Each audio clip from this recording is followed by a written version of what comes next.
Salut tout le monde, je suis une alpacinette anonyme, je suis ici pour raconter une anecdote pour représenter ma liste, la meilleure liste, les alpacinos évidemment. Alors mon anecdote date de cet été. J'étais fraîchement célibataire et il m'est arrivé une chose très heureuse, un plan à trois avec deux charmants jeunes hommes, c'était très bien, donc ça c'était une riche idée. Et une idée un petit peu moins riche, qui venait de moi, c'était de prendre une photo de tous les trois pour immortaliser cette belle expérience. Alors une photo, en soi on n'était pas dénudés, je portais un petit kimono, ils étaient torse nu, mais j'avais mon rabbit dans la main, il y en a un qui avait les capotes, l'autre le lubrifiant. Bon. Mais c'était une chouette photo, on avait l'air très heureux et j'aimais beaucoup cette photo. Alors j'ai décidé, avant de m'installer à Grenoble, de faire développer cette photo avec d'autres avec d'autres photos, somme toute assez banales, pour un petit peu décorer ma nouvelle chambre à Grenoble. Sauf que j'ai fait livrer les photos chez mes parents. Je me disais, bon, je les fais livrer chez mes parents, mais ce sont mes photos, peut-être qu'ils vont pas ouvrir le paquet. Et puis un jour, je reçois un SMS de ma mère. Ce SMS, c'est une photo. Elle avait pris en photo une des photos du paquet, donc une photo lambda d'une de mes amies. Elle me dit « Ah, j'aime beaucoup cette photo de ta copine Emma ». Donc en soi, rien de grave, sauf que je me dis, si elle a vu cette photo-là, elle a peut-être vu les autres. Et si elle a vu les autres, elle a peut-être vu la photo compromettante. Donc je commence à être un petit peu fébrile. Et dans la soirée, j'appelle mes parents et je me débrouille pour parler à mon petit frère pour lui dire « Écoute, il y a une photo compromettante dans le tas de photos, donc il faut que tu essaies de la subtiliser pour que les parents ne tombent pas dessus, si c'est pas déjà trop tard. » Sauf que mon père m'a entendu parler au téléphone et il m'a dit « Non mais c'est bon, on l'a vu la photo. » Donc là, je me sens un petit peu mal. Et là, j'entends ma mère exploser de rire. Elle me dit « Bah oui, j'ai ouvert le paquet, c'était la première photo, c'était la photo du dessus. » Donc j'ai pas pu la louper. Et mon premier réflexe, ça a été d'appeler ton père pour lui montrer. Et puis on a bien rigolé. Et tiens, on va la montrer à ton frère là maintenant.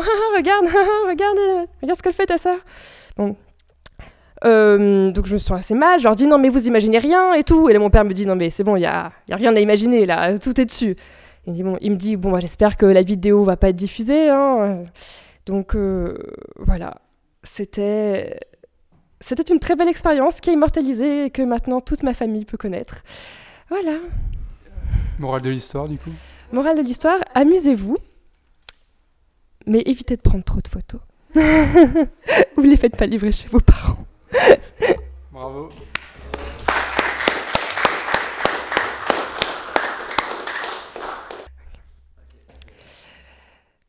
J'ai une deuxième anecdote qui est arrivée la même semaine que la première, donc ça a été un moment très intense, et qui met en scène mon rabbit, qui était aussi sur la photo compromettante dont je viens de parler. J'étais dans ma chambre de ma colocation à Grenoble et c'était au petit matin du samedi des associations, donc je vais passer la matinée à GEM pour découvrir toutes les associations. Et bon, la veille au soir, j'avais utilisé mon rabbit et je l'ai laissé dans mon lit au petit matin en partant. Je me suis dit, je vais pas le ranger, enfin ça sert à rien. Il y avait personne qui va rentrer dans ma chambre. C'est l'un des avantages à être étudiante. Enfin, il n'y a pas mes parents qui vont rentrer, donc pas de souci. Je le laisse sur mon lit. Mon lit, je le fais pas. Et voilà. Je pars et je passe toute la matinée à GEM. Et au cours de cette matinée, je constate qu'un numéro m'appelle plusieurs fois. Je peux pas décrocher parce que je suis occupée à découvrir toutes les associations, à faire des activités, tout ça. Mais je me demande un peu qui ça peut être, qui insiste comme ça. Dès que la matinée se termine, je rappelle ce numéro. Et en fait, c'est mon proprio qui me dit qu'il va venir dans mon appartement parce qu'il doit réparer le pied de mon lit et que là, il arrive dans 5 minutes. Et je me dis, en 5 minutes, j'ai pas du tout le temps d'aller à l'appartement, j'arriverai juste après lui et j'ai pas envie d'assister à ce moment gênant où il va découvrir mon rabbit en même temps que moi. Donc je dis, moi je peux pas venir. Il a la clé, donc il rentrera tout seul et voilà. Je me dis, j'ai quand même une chance, c'est de demander à ma coloc de récupérer mon rabbit et de le cacher quelque part, voilà. Sauf qu'elle est pas là, elle me dit, désolée, mais bon, tout le monde est humain, voilà, ça va pas être si gênant.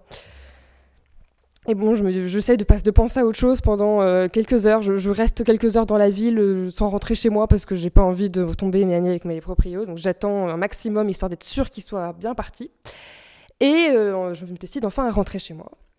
Et donc là, je me dis, il y a un petit espoir. Il a changé le pied de mon lit, donc peut-être qu'il n'a pas touché ce qui était au-dessus, sur les couvertures.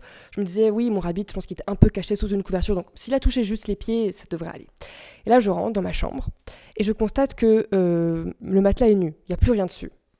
Je me dis, bon, pas ouf. Mais autre espoir, je me dis, peut-être qu'il a juste rassemblé toutes les couvertures, sans vraiment faire attention à ce qu'il y avait dedans, et qu'il les a posées sur la chaise. Et je vois, oui, effectivement, sur la chaise, il y a toutes les couvertures en tas. Je me dis, bon. Et sauf que je vois, sur mon bureau, absolument en évidence, mon rabbit, tout seul, là, qui m'attend bien sagement. Et je me dis, donc, ils l'ont pris avec leurs mains, et ils l'ont posé, là, bien en évidence, sur mon bureau. Et là, j'étais vraiment très, très, très fébrile. Et depuis, je fais en sorte de ne pas croiser mon proprio. Voilà. Mais bon, effectivement, tout le monde est humain. Moralité de l'histoire. Rangez vos rabbits. Mais prenez des rabbits parce que c'est vachement bien. Mais voilà. Merci beaucoup, bravo.